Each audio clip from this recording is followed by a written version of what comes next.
Hello, friends, especially all those school principals who have either applied for any form of affiliation या फिर जो अभी किसी भी तरह की एफिलिएशन के लिए अप्लाई करने वाले हैं, फिर वो चाहे अपग्रेडेशन हो या एक्सटेंशन हो या फ्रेश एफिलिएशन हो। I am making this video for your help because बहुत सारे ऐसे प्रिंसिपल्स की मुझे कॉल्स आई हैं पर्सनली, और बहुत सारे यूट्यूब वीडियोस के कमेंट बॉक्स में क्वेरीज भी हैं जिसमें उन्होंने ये पूछा है कि अगर सपोज उनकी इंस्पेक्शन हो जाती है उनके स्कूल की, तो इन दैट केस उनको क्या क्या तैयारियां करके रखनी है सो दैट जो इंस्पेक्शन कमेटी मेंबर्स उनके स्कूल में इंस्पेक्शन के लिए आएंगे वो सेटिस्फाइड होकर वहां से जाएं। तो in this regard I would like to let you know, CBSE ने 24 मार्च को ये एक सर्कुलर इशू किया था। सर्कुलर नंबर इज 9/2023, जिसमें उन्होंने इंस्पेक्शन कमेटी मेंबर्स को कुछ इंस्ट्रक्शंस दी हैं कि स्कूल में जाकर उन्होंने क्या क्या चीजें वेरीफाई करनी है फिजिकली, और डूज एंड डोंट्स बताए हैं इंस्पेक्शन कमेटी मेंबर्स को। ये सर्कुलर आपके उन सभी क्वेश्चंस का आंसर देगा जो भी आपके माइंड में हैं with regard to preparations related to the proposed or expected inspection।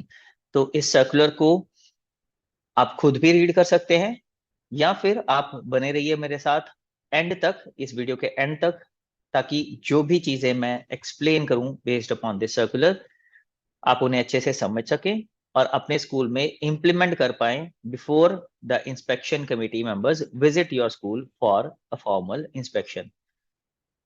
तो चलिए देखते हैं क्या क्या है इस सर्कुलर के अंदर। ये सर्कुलर एड्रेस किया गया है all the heads and managers of the schools, और सब्जेक्ट है इसका स्टैंडर्ड ऑपरेटिंग प्रोसीजर्स और इंस्पेक्शन कमेटी मेंबर्स। जैसे मैंने पहले कहा, ये सर्कुलर है इंस्पेक्शन कमेटी मेंबर्स के लिए, मगर इंपॉर्टेंट है सभी हेड्स और मैनेजर्स ऑफ द स्कूल्स के लिए जिन्होंने भी किसी भी फॉर्म ऑफ एफिलिएशन के लिए अप्लाई किया है या करना है सीबीएसई के साथ। 30 जून लास्ट डेट है वैसे भी अप्लाई करने के लिए। तो अगर आप अप्लाई कर रहे हैं या in the mid of the procedure हैं तो इस सर्कुलर को और इस वीडियो को बहुत ध्यान से देखिएगा, सुनिएगा और समझिएगा एंड तक, ताकि आप अच्छे से प्रिपेयर्ड हों फॉर द प्रपोज्ड इंस्पेक्शन। तो ये स्पेसिफिक पॉइंट्स हैं, सीबीएसई ने एक टेबल दे रखा है सर्कुलर में, उसमें स्पेसिफिक पॉइंट्स हैं मेंशन किए हुए, और उन पॉइंट्स से रिलेटेड डूज और डोंट्स क्या क्या हैं जो इन्होंने इंस्पेक्शन कमेटी मेंबर्स के लिए बताए हैं, मगर उतने ही ज्यादा इंपॉर्टेंट स्कूल्स के लिए भी हैं। सबसे पहला जो स्पेसिफिक पॉइंट है वो before conduct of inspection committee procedure. तो ये वाला जो पॉइंट है ये स्पेसिफिकली इंस्पेक्शन कमेटी मेंबर्स के लिए ही है कि कमेटी कैसे बनाई जाएगी, उनको क्या इन्फॉर्म किया जाएगा, कैसे इन्फॉर्म किया जाएगा। तो this is not much related with the schools. Second point जो है verification of actual on ground facilities, ये बहुत इंपॉर्टेंट है स्कूल्स के लिए, बिकॉज इसमें आप देखेंगे डूज में क्या बताया है, the IC may verify following aspects and any variation or shortfall shall be specifically indicated in its report। तो जो भी ये पॉइंट्स नीचे दिए हुए हैं इनमें अगर कोई वेरिएशन हुई या शॉर्टफॉल हुआ तो इंस्पेक्शन कमेटी मेंबर्स को क्लियर इंस्ट्रक्शन है बोर्ड की तरफ से कि वो इन वेरिएशंस को और शॉर्टफॉल्स को अपनी रिपोर्ट में मेंशन करेंगे, and that can go against the school और आपको एफिलिएशन रिजेक्ट भी हो सकती है। तो बहुत ध्यान से सुनिएगा और समझिएगा। Name of the school displayed on the main gate or the school building shall be in consonance with the NOC and recognition certificate issued by the Education Department of the state or union territory।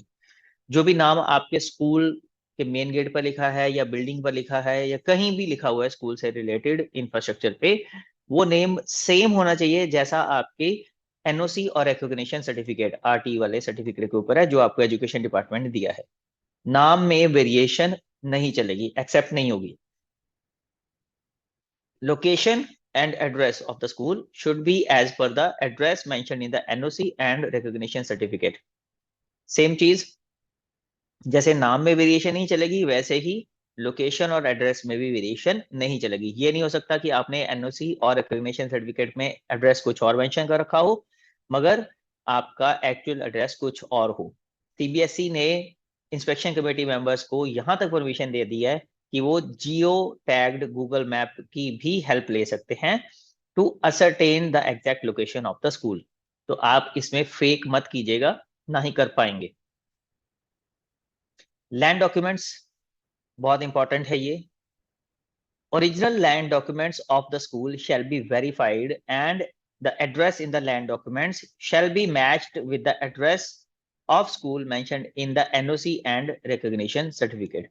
तो ये NOC और recognition certificate आपकी authenticity के लिए बहुत ही important documents हैं, क्योंकि इन्हीं के साथ मैच करने वाली है इंस्पेक्शन कमेटी आपके जो भी particulars होंगे, चाहे वो आपके स्कूल का नाम है, चाहे वो आपके स्कूल का एड्रेस है या फिर लैंड डॉक्यूमेंट्स हैं। It should be specifically reported whether the school is running from the same site as mentioned in the land documents, recognition certificate and NOC। इन तीनों जगह पे आपका जो स्कूल है उसका एड्रेस, साइट, नेम, सब चीजें सेम होनी चाहिए। The inspection committee may check school boundary wall from all sides and the height of the same should not be less than 6 feet। 6 feet से कम बाउंड्री वॉल की height नहीं होनी चाहिए और सब तरफ से स्कूल में बाउंड्री वॉल होनी चाहिए। ये नहीं कि 3 साइड आपने बना रखी है और चौथी साइड पे बाउंड्री वॉल ना हो। The boundary wall should be a pucca boundary wall with the minimum height of 6 feet. पक्की बाउंड्री वॉल होनी चाहिए। अगर आपने तारों की फेंसिंग कर रखी है तो वो नहीं चलेगी। पक्की ब्रिक वर्क की कंस्ट्रक्टेड बाउंड्री वॉल होनी चाहिए 6 फीट की हाइट तक की। The land on which the school is located should necessarily be a contiguous single plot of land। तो आपका जो लैंड है वो सिंगल प्लॉट होना चाहिए, या अगर 2 3 4 प्लॉट आपने परचेज कर भी रखे हैं तो वो कंटिन्यूस एक के साथ एक जुड़े हुए होने चाहिए। ये नहीं होना चाहिए कि आपके 2 प्लॉट्स के बीच में गैप हो। अगर गैप होगा तो उसे बीएसई सिंगल प्लॉट नहीं मानेगी और वो आपकी इंस्पेक्शन के लिए सही नहीं होगा। अब डोंट्स में क्या क्या आ जाता है? The name of the school and address should not be verified merely on the basis of the document. सिर्फ डॉक्यूमेंट्स के ऊपर नहीं डिपेंड करना, जियो टैगिंग भी करके चेक करना उसको। If there is any variation found in the school's name, location and address filled in the online application, fill the correct details in the column correct value if schools data found incorrect. ये inspection committee members का काम है, वो इस column में correct details fill कर देंगे अगर डिटेल्स में कहीं पे भी गड़बड़ हुई तो, और कोई भी ऑब्जर्वेशन उनको अपनी तरफ से नहीं देनी है। द ऑब्जर्वेशन और condition can be mentioned in the remarks column only. Any small gap or broken part between the boundary wall should not be overlooked by inspection committee। ये बहुत इंपॉर्टेंट पॉइंट है। कोई भी गैप अगर होगा boundary wall में या टूटी होगी बाउंड्री वॉल तो इंस्पेक्शन कमेटी उसे क्लियरली मेंशन करेगी अपनी रिपोर्ट में and it will go against the school. इसी से रिलेटेड फर्दर डूज में क्या पॉइंट आ रहा है? The inspection committee video should cover aerial view of school covering school campus, playground and concrete और पक्का बाउंड्री वॉल। स्कूल की तरफ से ये वीडियो बनता है। एक्चुअली एक प्रोफेशनल फोटोग्राफर भी स्कूल ने हायर करना होता है जो ये वीडियो बनाता है साथ साथ साइड बाय साइड जब इंस्पेक्शन हो रही होती है। तो जो इंस्पेक्शन कमेटी वाला वीडियो है उसमें एरियल व्यू भी होना चाहिए स्कूल का, ड्रोन कैमरा की हेल्प से ऊपर से आकाश से रिकॉर्डिंग की जाएगी जिसमें स्कूल की पूरी बिल्डिंग, कैंपस, प्लेग्राउंड और इवन बाउंड्री वॉल तक विजिबल होगी। तो किसी भी तरह से सीबीएसई रिस्क लेने के मूड में नहीं है।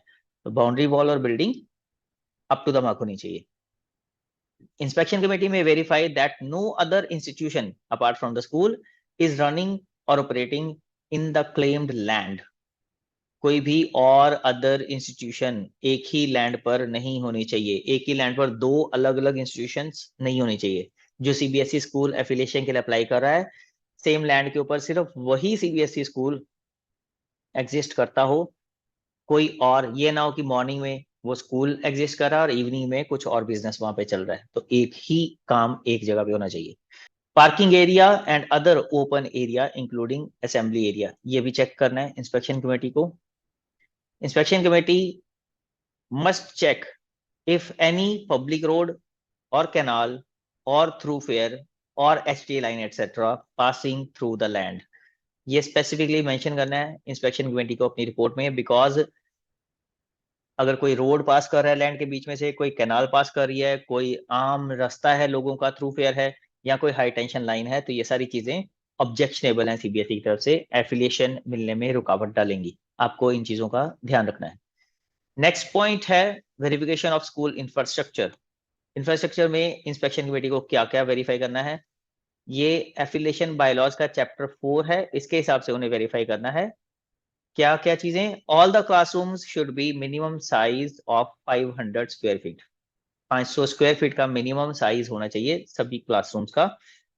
With suitable furniture in the classrooms commensurate with the strength of the student। जितने बच्चों की स्ट्रेंथ है उसके अकॉर्डिंगली सुटेबल फर्नीचर भी होना चाहिए हर क्लासरूम के अंदर। Library with minimum size of 1200 square feet. Classroom का साइज अगर 500 स्क्वायर फीट का है तो लाइब्रेरी का 1200 स्क्वायर फीट का होना चाहिए, डबल से भी ज्यादा। Duly equipped with reading facility, तो मतलब आप देख सकते हैं 2.5 रूम्स, 2.5 कमरों का एक लाइब्रेरी कम से कम सीबीएसई एक्सपेक्ट करती है। Science laboratory should be minimum size of 600 square feet. ये साइंस लेबोरेटरी जब बात करते हैं हम लोग तो कंपोजिट साइंस लैब की बात करते हैं, जो 10th तक के स्कूलों के लिए एप्लीकेबल थी पहले। अब सीबीएसई के लेटेस्ट सर्कुलर के अकॉर्डिंगली जो सीनियर सेकेंडरी स्कूल हैं जहां पर फिजिक्स, केमिस्ट्री और बायोलॉजी की तीनों अलग अलग लैब्स हैं, वहां पर भी कंपोजिट साइंस लैब होना मैंडेटरी है for the students up to 10th class. तो उनका भी फिजिक्स, केमिस्ट्री, बायोलॉजी लैब्स के लिए भी 600 स्क्वायर फीट की जो डायमेंशन है वो सेम ही है। इसके अलावा जो आपकी लेबोरेटरी है वो adequate number of apparatus and equipment के साथ इक्विप्ड भी होनी चाहिए। मतलब जो भी प्रैक्टिकल्स 10th 12th के बच्चों के लिए खास तौर पे करवाए जाने हैं उससे रिलेटेड सारा एपरेटस और इक्विपमेंट लैब्स के अंदर होना चाहिए। Computer laboratory should be minimum size of 600 square feet, same ही साइज है जो साइंस लैब का वही कंप्यूटर लेबोरेटरी का। And minimum of 40 computers, 40 computer कम से कम होने चाहिए विद गुड इंटरनेट कनेक्टिविटी, और हर कंप्यूटर के साथ इंटरनेट कनेक्टिविटी भी होनी चाहिए ताकि बच्चों को इंटरनेट से रिलेटेड भी टीचिंग दी जा सके। For every additional up to 800 students 1 more lab will be required. 800 बच्चों तक के लिए ये 40 कंप्यूटर वाली लैब सीबीएसई ने बोला कि आपके पास होनी चाहिए, और इससे ऊपर हर 800 बच्चों के लिए एक और एडिशनल लैब होनी चाहिए आपके पास। Mathematics laboratory should be minimum size of 500 square feet. तो मैथमेटिक्स लेबोरेटरी का जो मैथमेटिक्स लैब है, मैथ्स लैब जिसको हम बोलते हैं, उसका साइज क्लासरूम के साइज के बराबर 500 स्क्वायर फीट का होना चाहिए कम से कम। Toilets for girls and boys students and separate CWS compliant toilets for girls and boys on every floor। Her floor पे सेपरेट गर्ल्स और बॉयज के लिए टॉयलेट्स होने चाहिए, ये तो पहले से ही है, मगर अब जो एक नया सर्कुलर आया सीबीएसई की तरफ से उसके accordingly CWSN children with special needs, जो बच्चे फिजिकली चैलेंज होते हैं, स्पेशली एबल्ड चिल्ड्रन, उनके लिए भी गर्ल्स और बॉयज के सेपरेट टॉयलेट होने चाहिए हर एक फ्लोर के ऊपर, और प्रॉपर साइनेज बोर्ड्स होने चाहिए जिसमें ये डिस्प्ले हो कि कौन से फ्लोर नंबर पर या ऐसा टॉयलेट्स बनाए हुए हैं, which should be displayed prominently on the toilets of all the categories। तो ये सारा का सारा साइनेज प्रॉपरली डिस्प्लेड होना चाहिए।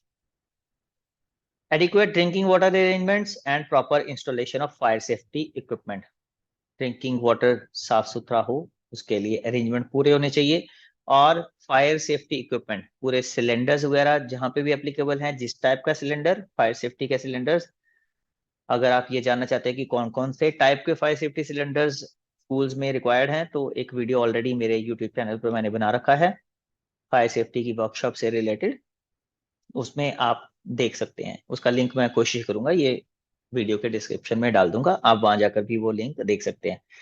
सिलेंडर्स के अलावा एक हॉज रील होती है, जब आपका स्कूल की बिल्डिंग 2 या 3 फ्लोर, 3-4 फ्लोर तक होती है तो आपको होज रील लगवाना मैंडेटरी हो जाता है, स्पेशली जब आप अपनी स्कूल बिल्डिंग का सेकंड फ्लोर G+2 करते हैं, तो उस केस में होजरी लगवाना आपके लिए मैंडेटरी हो जाता है, जो फायर के केस में आग बुझाने में हेल्पफुल रहती है।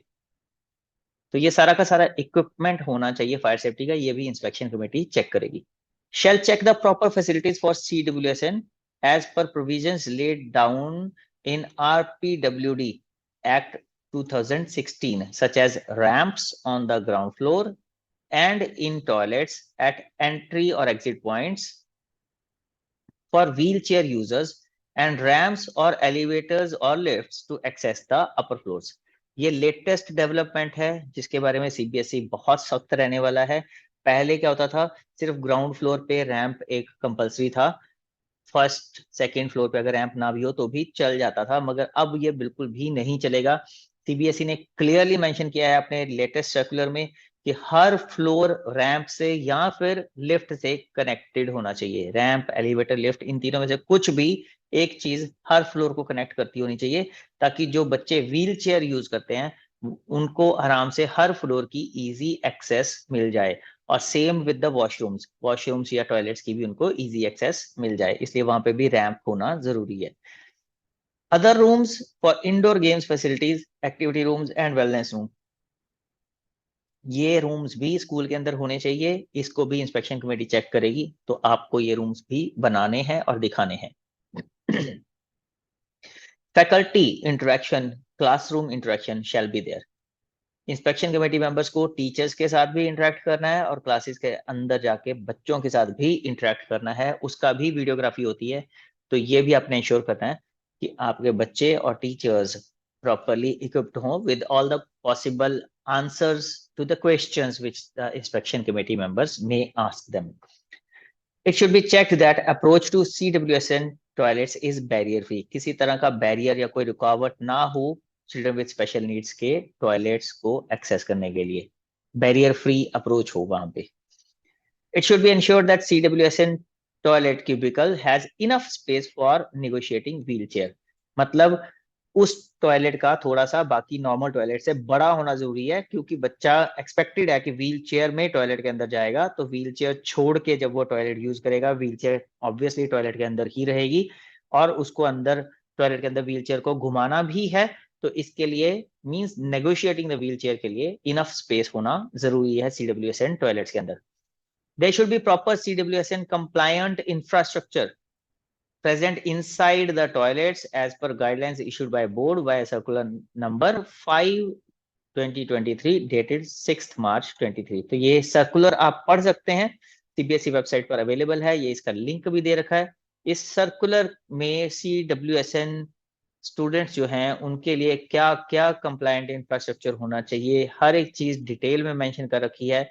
तो उस सर्कुलर को आप अच्छे से पढ़ लीजिए और उसके अकॉर्डिंगली अपना सारा इंफ्रास्ट्रक्चर मैनेज भी कर लीजिए, क्योंकि इंस्पेक्शन कमेटी मेंबर्स जरूर इस चीज को चेक करेंगे। अब देखते हैं इससे रिलेटेड उन्होंने डोंट्स क्या बोला सीबीएसई ने। Don't mention the dimension details in other measurements except square metre. सिर्फ स्क्वायर मीटर में ही डायमेंशन डिटेल्स मेंशन करनी है, किसी और यूनिट में नहीं मेंशन करनी। In case the data filled by the school regarding numbers or dimensions are found incorrect, then the inspection committee should fill in the correct value. मान लो आपने इनकरेक्ट फिल कर दिया, आपने लाइब्रेरी का साइज 1200 स्क्वायर फीट मेंशन कर दिया, but वो actually 1000 square feet है, तो inspection committee member 1000 square feet ही मेंशन करेंगे, वो गलत वहां पे मेंशन नहीं करेंगे।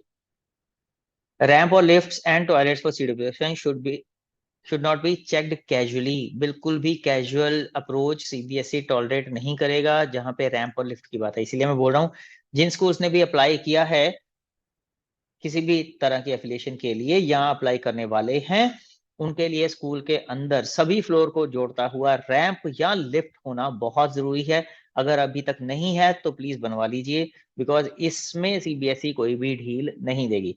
It should be in accordance to RPWD Act 2016 and the latest circular. ये वाला सर्कुलर जो है इसी के अकॉर्डिंगली रैंप या लिफ्ट होना जरूरी है। उस सर्कुलर में प्रॉपरली दे रखा है कि रैंप होना चाहिए तो क्या उसका साइज होना चाहिए, क्या हाइट होनी चाहिए, क्या ग्रेडियंट होना चाहिए, और लिफ्ट हो तो किस तरह की होनी चाहिए।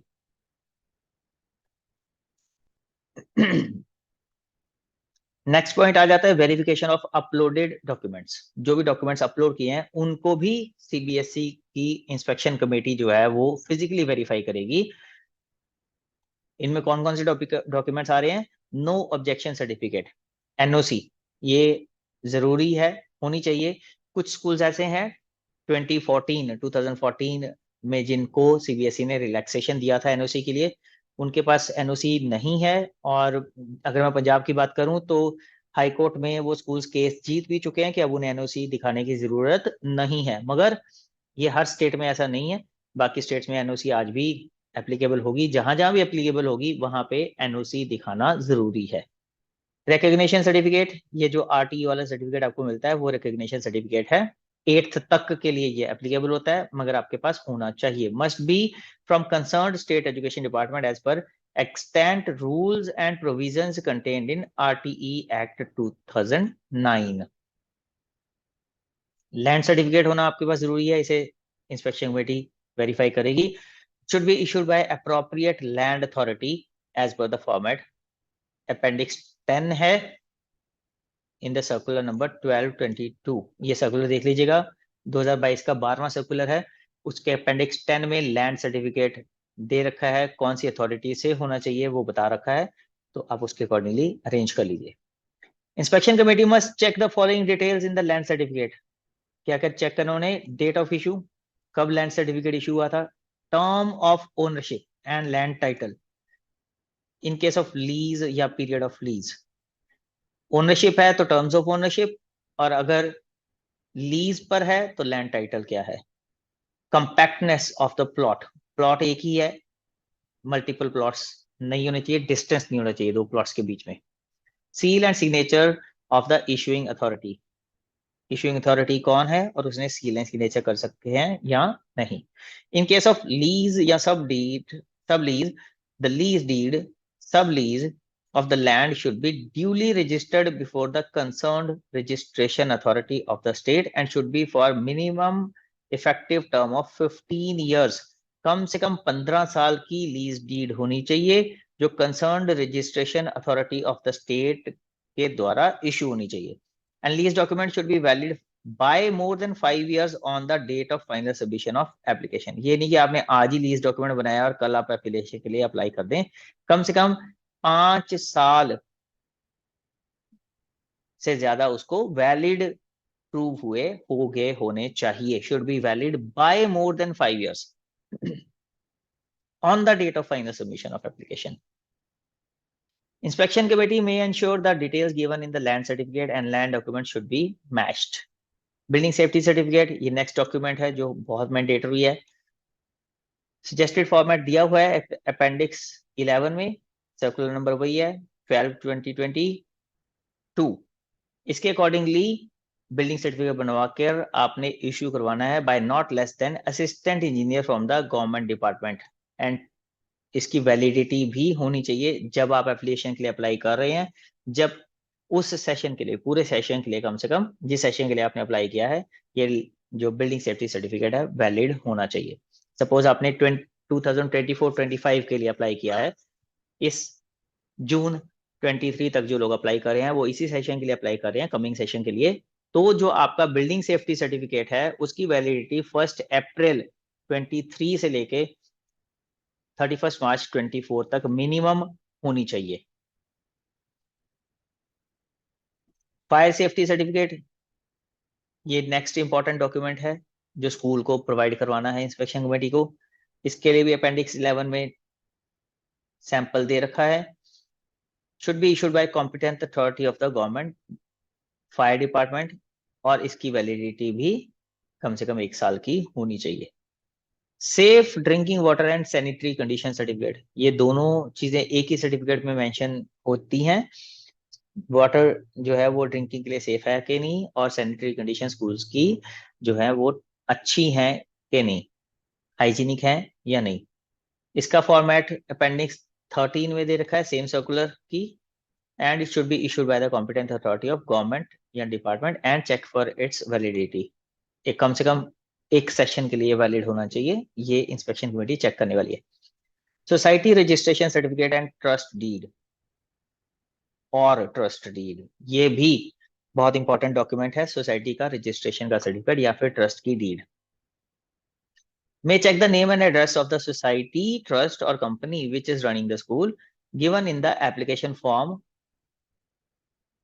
application from the uploaded documents which should be matched। तो जो आपने डॉक्यूमेंट अपलोड किया था एप्लीकेशन के लिए, एप्लीकेशन, उसमें जो भी डिटेल थी उसके साथ मैच किया जाएगा कि नेम और एड्रेस सोसाइटी, ट्रस्ट या कंपनी का सेम है या नहीं।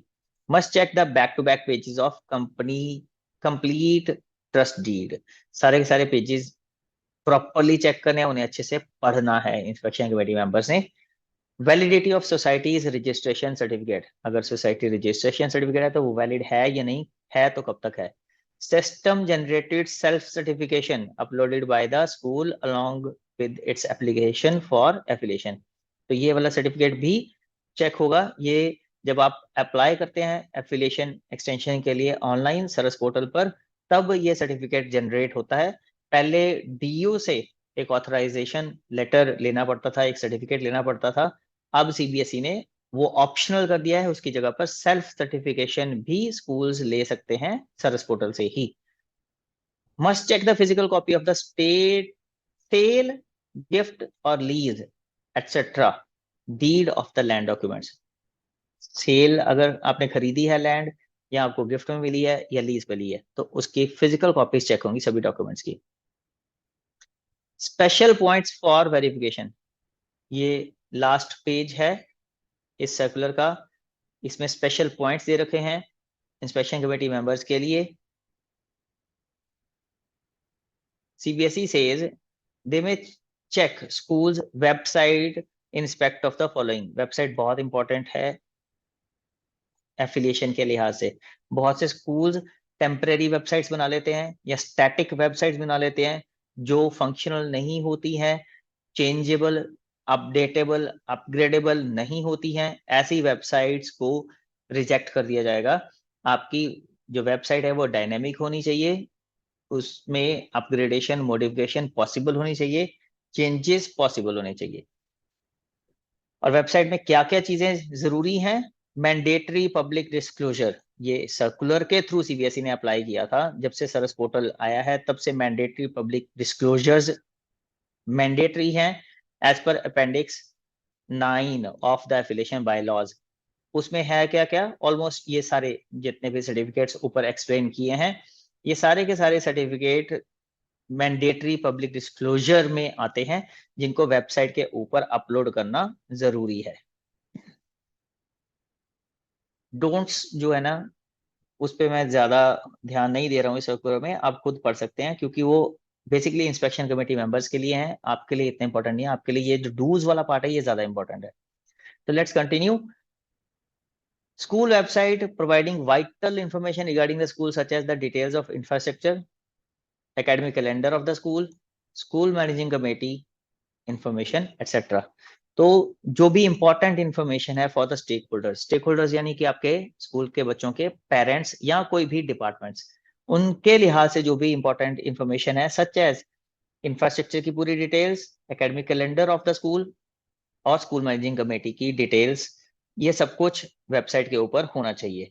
इवन फी स्ट्रक्चर और स्टाफ की पूरी डिटेल्स विद क्वालिफिकेशन भी आपकी वेबसाइट के ऊपर मेंशन होनी चाहिए। Details of enrolment of students in each section, staff statement along with teachers qualification, staff salary statement etcetera, ये सब कुछ भी स्कूल की वेबसाइट पर चेक होगा। तो अगर अभी तक आपने स्कूल के बच्चों की एनरोलमेंट की डिटेल, कितने बच्चे हैं आपके पास किस क्लास में, और स्टाफ की डिटेल्स उनकी क्वालिफिकेशन के साथ और सैलरी स्टेटमेंट के साथ अगर नहीं अपलोड की है तो उसे अपलोड कर लीजिए। Records maintained by the school, for example admission withdrawal register, ये भी चेक होगा। अटेंडेंस रजिस्टर, ये भी चेक होंगे। बुक ऑफ अकाउंट्स, आपका जो अकाउंट स्टेटमेंट है वो भी चेक होगी। सर्विस बुक्स सभी टीचर्स की इंक्लूडिंग प्रिंसिपल, ये भी चेक होगा। स्टॉक रजिस्टर, एक मास्टर स्टॉक रजिस्टर होता है, उसके बाद आगे further department wise stock registers होते हैं, ये भी चेक होंगे। Practical files, attendance register, record of committee meetings etcetera, ये सारा कुछ चेक होने वाला है। जितनी भी कमेटीज आपने स्कूल में बना रखी हैं उनके मिनट्स ऑफ मीटिंग, कब कब मीटिंग्स हुई, क्या क्या डिसीजन हुए, ये सब कुछ इंस्पेक्शन कमेटी चेक करेगी। Committee should interact with the members of the school managing committee during inspection. So teachers और बच्चों से तो मिलना ही है, मैनेजिंग कमेटी मेंबर्स से भी इंस्पेक्शन कमेटी मिलेगी। Committee should interact with some parents in compliance to rule 11.3. Parents से भी इंस्पेक्शन कमेटी मिलेगी, उनके भी व्यूज जानेगी स्कूल के बारे में और स्कूल की फैसिलिटीज के बारे में। In case of application for senior secondary level, the committee to identify the subjects in the consultation with school authorities as per syllabus or guidelines for the senior school certificate exam, which are to be introduced by the school, and verify the facilities and qualified teachers available for each subject, and submit recommendations carefully along with the list of the subject. तो अगर senior secondary यानी 12th level के लिए आप apply कर रहे हैं, तो इन दैट केस सिलेबस और गाइडलाइंस के अकॉर्डिंगली आपके पास पूरा इंफ्रास्ट्रक्चर होना चाहिए, फैसिलिटीज होनी चाहिए, क्वालिफाइड टीचर्स होने चाहिए उन सब्जेक्ट्स को पढ़ाने के लिए, और हर सब्जेक्ट के अकॉर्डिंगली इंस्पेक्शन कमेटी ये चेक करेगी। Inspection committee should check the appointment of teachers and their qualifications, verify with the testimonials. Teachers और उनकी क्वालिफिकेशन भी चेक करेगी कमेटी, तो आपको क्वालिफाइड टीचर्स ही अपॉइंट करने हैं। The inspection committee should check the qualification and other testimonials of a principal, A principal, B physical education teacher, C librarian, D counsellor and balance teacher, and E special educator. तो proper qualification and other testimonials principal के भी check हो गए भाई, तो आप properly arrange करके रखिएगा। इसके अलावा physical education teacher, librarian, counsellor and wellness teachers and special educator. तो काउंसलर एंड वेलनेस टीचर्स इसको आप एक ही कैटेगरी में रख सकते हैं, स्पेशल एजुकेटर डिफरेंट कैटेगरी में आता है। तो हर एक स्कूल के लिए एक काउंसलर या वेलनेस टीचर अपॉइंट करना, मिनिमम एक अपॉइंट करना जरूरी है, और एक स्पेशल एजुकेटर अपॉइंट करना जरूरी है। तो इनकी भी प्रॉपर डॉक्यूमेंटेशन सारा कुछ चेक होगा। Recommendations issued by CBSE via circular number 11 dated 4/10/22 may be referred for laboratory facilities. CBSE ने laboratories से related ये circular number 11 4 अक्टूबर 2022 को इशू किया था। इसमें laboratories, libraries, games, sports से रिलेटेड क्या क्या मिनिमम फैसिलिटी स्कूल के अंदर होनी चाहिए, क्या इंफ्रास्ट्रक्चर होना चाहिए, ये सब कुछ मेंशन किया था। इस को भी इंस्पेक्शन कमेटी मैच करेगी कि इसके अकॉर्डिंगली आपके स्कूल के अंदर ये सारी फैसिलिटीज हैं या नहीं है। तो आपने अगर ये सर्कुलर नहीं पढ़ा तो अभी पढ़ लीजिए, उसके अकॉर्डिंगली अपने स्कूल के अंदर ये फैसिलिटीज प्रोवाइड करवा दीजिए।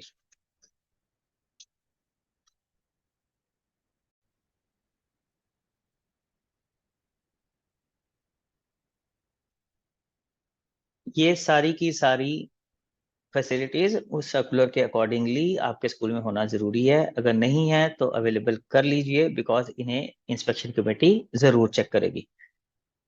Special points for report submission, report submit करने के लिए पॉइंट्स क्या है? No part of report should be allowed to be filled up by the school. School कुछ भी फिल नहीं करेगा रिपोर्ट में, इंस्पेक्शन कमेटी मेंबर्स खुद फिल करेंगे। The report should be unambiguous and clear recommendations should be given by inspection committee। कुछ भी ऐसा नहीं लिखना जो समझ में ना आए, बिल्कुल क्लियर कट recommendations लिखनी है इंस्पेक्शन कमेटी ने, जो है वो भी और जो नहीं है वो भी। If the inspection committee finds any deviation from the data or information filled in by the school, the same should be clearly mentioned in the space provided in the remarks column। कोई भी deviation हुई तो inspection committee उसे remarks column में indicate कर देगी और वो आपके अगेंस्ट जाएगा। All the columns of the report must be filled up by the inspection committee after verifying the relevant document। कोई भी जो कॉलम है वो डॉक्यूमेंट को वेरीफाई किए बिना फिल नहीं करेगी इंस्पेक्शन कमेटी, पहले डॉक्यूमेंट्स को वेरीफाई करेगी फिर ही उसे फिल करेगी। Accountability of the inspection committee. The accountability of the inspection committee may be fixed on the basis of refusal to perform inspection or delay in fixing the date of inspection. अगर inspection committee members उन्हें जो actually date finalise करनी होती है वो school की consent के साथ करनी होती है, दोनों को म्यूचुअली डिसाइड करनी होती है, मगर अगर इंस्पेक्शन कमेटी मेंबर्स रिफ्यूज करते हैं इंस्पेक्शन करने से या फिर डिले करते हैं डेट इंस्पेक्शन की देने से, तो फिर उनको अकाउंटेबल ठहराया जा सकता है। इसके लिए पेनल्टी लग सकती है, उन्हें डिबार किया जा सकता है further future inspection related responsibilities से। Deliberate misinterpretation of facts, अगर कोई भी वो फैक्ट्स को मिस इंटरप्रेट करेंगे, मिस रिप्रेजेंट करेंगे, तो भी उन्हें अकाउंटेबल ठहराया जाएगा और पेनल्टी लग सकती है। अगर मिसकंडक्ट करते हैं वो स्कूल अथॉरिटीज के साथ, स्कूल के स्टाफ के साथ मिसबिहेव करते हैं, मिसकंडक्ट करते हैं, तो भी अकाउंटेबल ठहराया जाएगा उन्हें। Non conduct of inspection on fix date, अगर डेट फाइनलाइज कर दी मगर उस डेट को इंस्पेक्शन नहीं की किसी वजह से, तो भी they will be held accountable for that. And delay in submission of the report, अगर रिपोर्ट देर से सबमिट करते हैं तो भी इंस्पेक्शन कमेटी मेंबर्स अकाउंटेबल होंगे। तो आई होप इस सर्कुलर को पढ़ने, सुनने और समझने के बाद आपको क्लियर हो गया होगा कि आपको कौन कौन सी तैयारियां करनी है, कौन कौन से डॉक्यूमेंट्स और रिकॉर्ड्स आपको रेडी रखने हैं इंस्पेक्शन कमेटी के लिए जब आपके स्कूल की इंस्पेक्शन विजिट प्लान्ड होगी। तो अगर ये सर्कुलर आपको समझ आ गया है, ये वीडियो आपको इंफॉर्मेटिव लगा है, तो इस वीडियो को ज्यादा से ज्यादा शेयर कर दीजिए ताकि उन सभी स्कूल प्रिंसिपल्स और कंसर्न्ड स्टाफ मेंबर्स या अथॉरिटीज की हेल्प हो सके जिन्होंने भी किसी भी काइंड ऑफ एफिलिएशन के लिए या तो अप्लाई कर दिया है या वो इन फ्यूचर अप्लाई करने जा रहे हैं। अगर अभी तक आपने मेरे YouTube चैनल प्रिंसिपल रसिक गुप्ता को सब्सक्राइब नहीं किया है तो इसे सब्सक्राइब कर लीजिए ताकि इन फ्यूचर भी जब भी कभी मैं CBSE से रिलेटेड ऐसे इंफॉर्मेटिव वीडियोस बनाऊं उसकी नोटिफिकेशन आपको तुरंत मिल जाए। और हाँ, इसके लिए आपको नोटिफिकेशन बेल का बटन भी दबाना है। तो वीडियो को लाइक करके ज्यादा से ज्यादा शेयर कर दीजिए। और अगर अभी भी आपकी कोई क्वेरीज हैं इंस्पेक्शन से रिलेटेड या एफिलिएशन से रिलेटेड तो आप उनको कमेंट बॉक्स में लिख सकते हैं। I will try to reply to your comments. और अगर हो सका उसके बेसिस पे अगर मुझे कोई और वीडियो भी बनाना पड़ा इन फ्यूचर तो I am ready for that also. But till then, subscribe to my YouTube channel, press the notification bell icon and keep watching Principal Rasik Gupta. Thank you.